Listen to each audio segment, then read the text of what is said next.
Hey everybody, it's Lon.TV, and it's time once again for your weekly wrap-up, and we are continuing our experimental formats here for the wrap-up show. This week is going to be a Q&A show where we take a bunch of questions that came in from you, the viewers, and we'll probably do these once or twice a month, and you can see a full index of what we're going to talk about down below in the description. So let's get to it.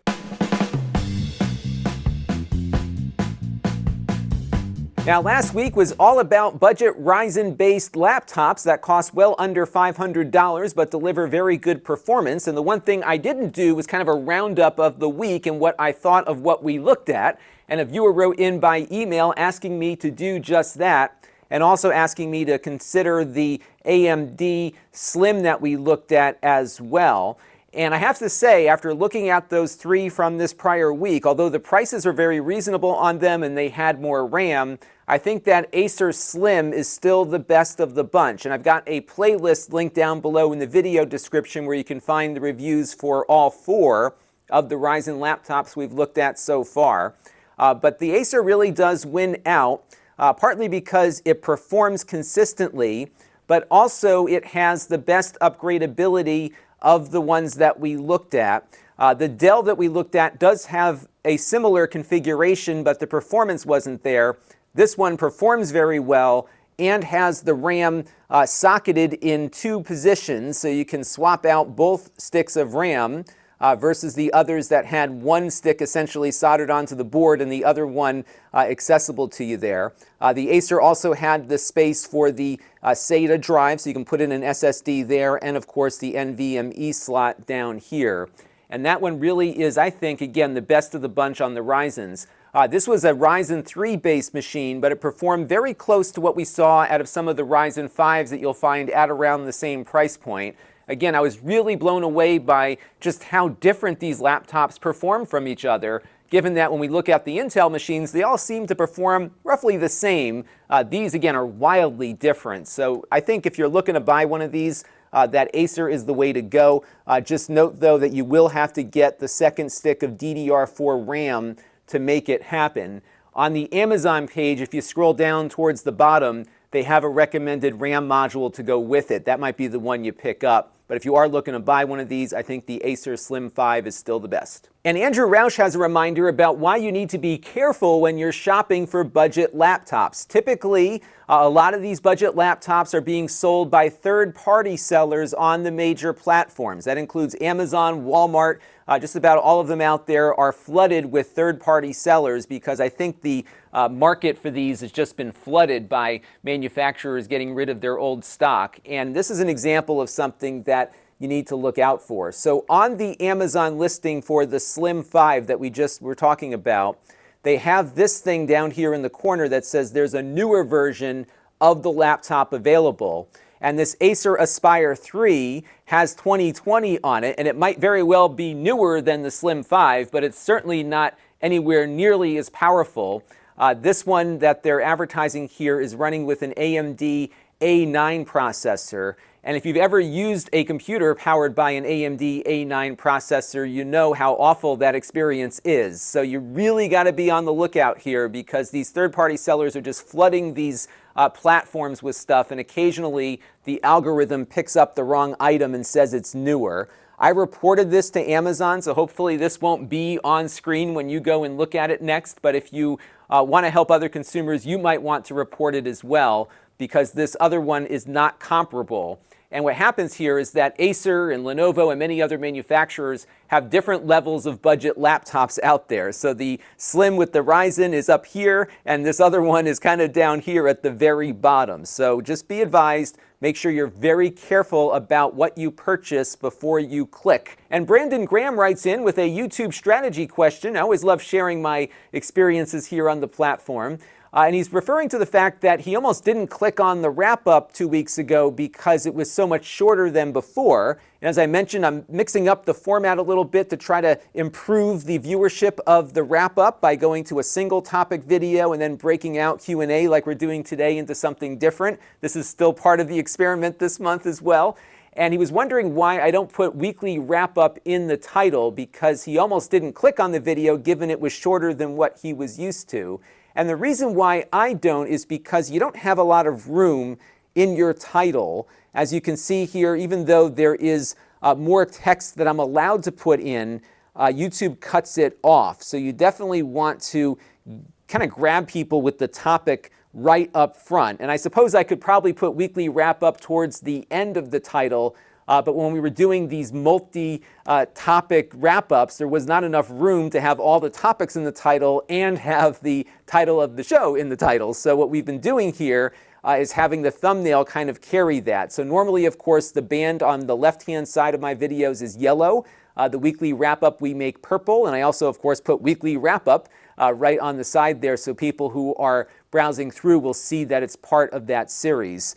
And things have been going pretty well on the experiment. Actually, last week went really, really well because part of the goal here is to bring in new viewers on these topical videos, and last week's video did just that. Now, of course, the subject was Elon Musk and Starlink, and of course, I think that the topics tend to carry the day a lot more perhaps than just me showing up with a thumbnail. And as you can see here, we pulled in a lot of new subscribers because YouTube started pushing this video out to folks who are struggling with their bandwidth as I am.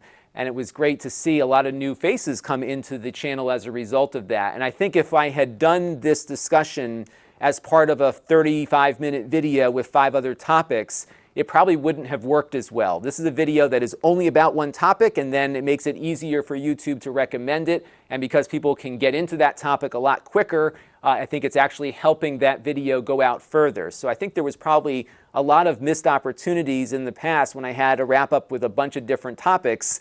That seems to be kind of showing us that the single topic wrap-up is the way to go, and certainly a shorter video makes it more likely to be clicked on as well. So we're going to keep playing around with stuff. We'll see how the Q&A episode does as a standalone. I'm still thinking about having these live on their own as a separate series. I'll let you know what I'm going to do after we see how this one does, but it's been a very fun experiment to try to make things work better. And it looks like what we're doing is starting to bear some fruit. Even the first wrap-up we did in the shorter format did better than the others. So I'm going to keep an eye on this, and I think this is where we're going to head next with the channel. And now we got a couple of fun questions. This comes in from David Tuttle, asking about my thoughts on Star Trek Picard, which is now 3 episodes in at the time I'm recording this video. And I love the fact that we are in an era where you can have these 10 to 12 hour long movies, which are these bingeable TV shows. And Star Trek Picard has been awesome. I've really, really enjoyed it. I think I'm enjoying this reboot, if you will, of Star Trek The Next Generation far more than what's happened with Star Wars. And I think what they've done right here is that they are having the legacy character, in this case, Jean-Luc Picard, played by Patrick Stewart, as the lead. He is not a supporting actor. He's not part of some story that isn't his. He is the story, and the other new characters are in supporting roles of him. And of course, I could envision a time where he's off the show and these new characters go off in a spin-off series or something and become the leads later. But I think they handled this better than Star Wars, where the legacy characters who everyone knew and loved were kind of shoved off to the side, and there were creative decisions made that the actors themselves disagreed with. In the case of Picard, he really required them to put him into the writer's room with them and give him a producer's credit before he would even do it, because he didn't want to mess up the character by having other people do things to him. And I think what's worked here is that as much as the writers develop a story, in this instance with a beloved character, the actor owns the character as much as perhaps the studio does. And I think it was very smart of them to have him as part of that, and recognizing that Patrick Stewart is the character as much as he is himself. And that really, I think, has turned this show into something really special, actually. I just loved how they're doing this. Everything is being very carefully and thoughtfully done. I like the fact that they're not retconning even the bad movies in their past and making that part of the story, and how they're bringing in elements of Star Trek The Next Generation that were from some of the best work they did on that series. So it's just altogether just so well done. I look forward to Thursday night now with a lot of anticipation, because the last 3 weeks have just been awesome. And I think Patrick Stewart, of course, is an amazing actor, which makes all of this really work. And for my Q&A for you, I would like to know what you're watching on any of one of these streaming services. I'm always on the lookout for fun sci-fi shows and comedies and stuff, so let me know what you're watching, because I'm going to run out of stuff to watch soon and I'm going to need more. So share what you've got down in the comments, and I'm sure a lot of other viewers will welcome that discussion.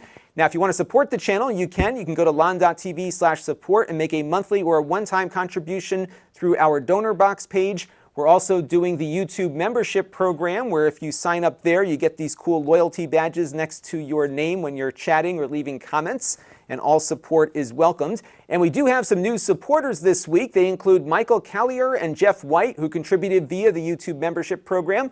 And via the donor box page, we had Charles Gage. I want to thank all of them for their contributions. I also want to thank some folks who contributed via Super Chat this week. They include Destructo Disc, Clean937 Samuel, who gave for a second week in a row, and Vinny T. I want to thank everyone for their contributions to the channel, and everyone who's been watching on an ongoing basis too, because all of those things equal channel growth. So let's take a look now at the week in review. Last week we live streamed my video shoot for one of these low-cost Ryzen laptops. If you ever wanted to see what I do to make a video, at least shoot it, you can watch me struggle along there for 2 hours to make a 15-minute video.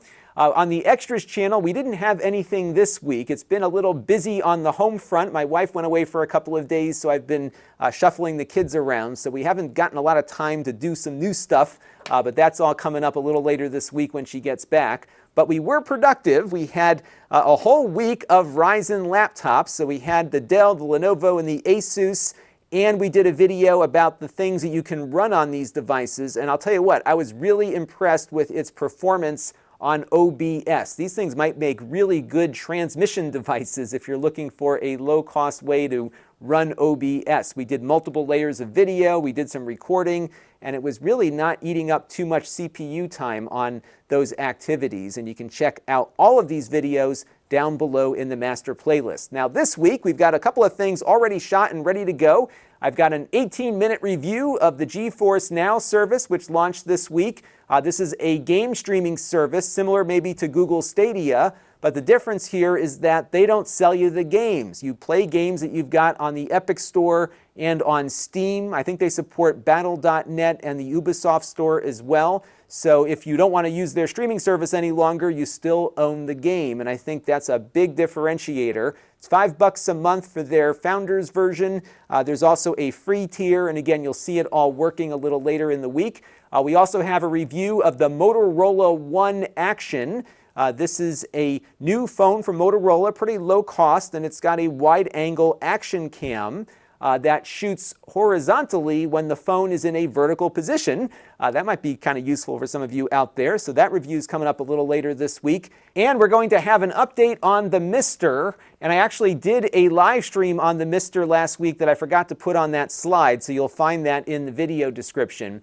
And what I did with the Mister was I put it in a case. But to put it in the case, I had to take the whole thing apart. And what I did when I took it apart was see what you can run on just the base board of the Mister hardware, which is the DE10 Nano FPGA computer that you have to buy as your base of the whole system.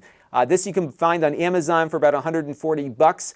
This alone won't run all of the Mister cores, but it will run a bunch of them. So if you've been thinking about getting into Mister and just want to slowly build up your hardware stack, this is a great way to start because you can see exactly what you can do with this just with that first board. After you get the board, you buy the SD RAM module for about $60, and that will run the rest of the cores that are out there.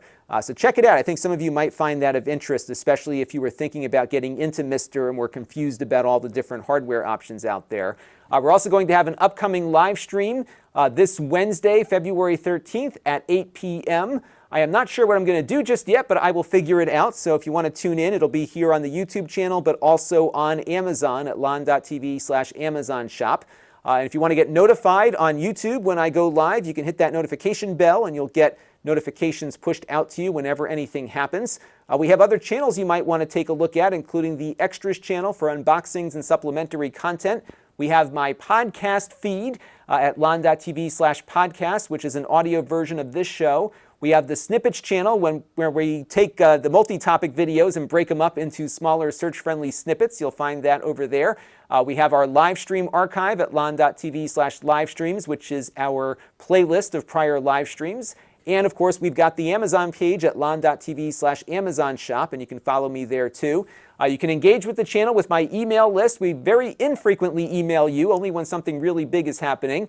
We also have the Facebook group, which is where you can join up with almost 900 other fans of the show. It's been growing pretty nicely, actually, so head on in there and communicate with me and others. It really helps inform the Q&A episodes. And then we have my store at Lon.TV/store, where we sell previously used items that we reviewed here on the channel for less than what they cost new. And we're going to have some of those Ryzen laptops up there for you to buy shortly. And if you want to get an alert every time we add something to the store, you can sign up at Lon.TV/store alert. And when those items go up, I will email you to let you know. And that is going to do it for this Q&A episode of the weekly wrap-up. Let me know what you think down in the comments below. Please keep those questions and comments coming, because we'll be able to make another one of these in the near future. And again, please keep providing your feedback on the weekly wrap-up format changes, because we're continually adjusting here to see what works. And I think so far we're off to a good start here. But again, your feedback is going to drive a lot of what we do. And that is going to do it for now. A lot of stuff coming up this week. And until next time, this is Lon Seidman. Thanks for watching. This channel is brought to you by the Lon.TV supporters, including gold level supporters, the Four Guys with Quarters podcast, Tom Albrecht, Rajesh, Logic GR, and Kalyan Kumar. If you want to help the channel, you can by contributing as little as $1 a month.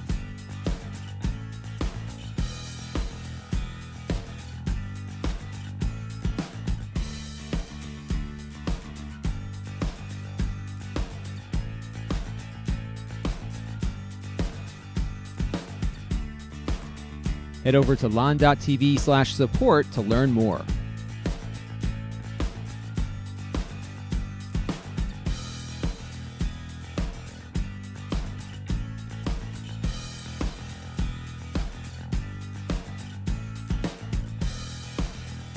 And don't forget to subscribe. Visit Lon.TV/s.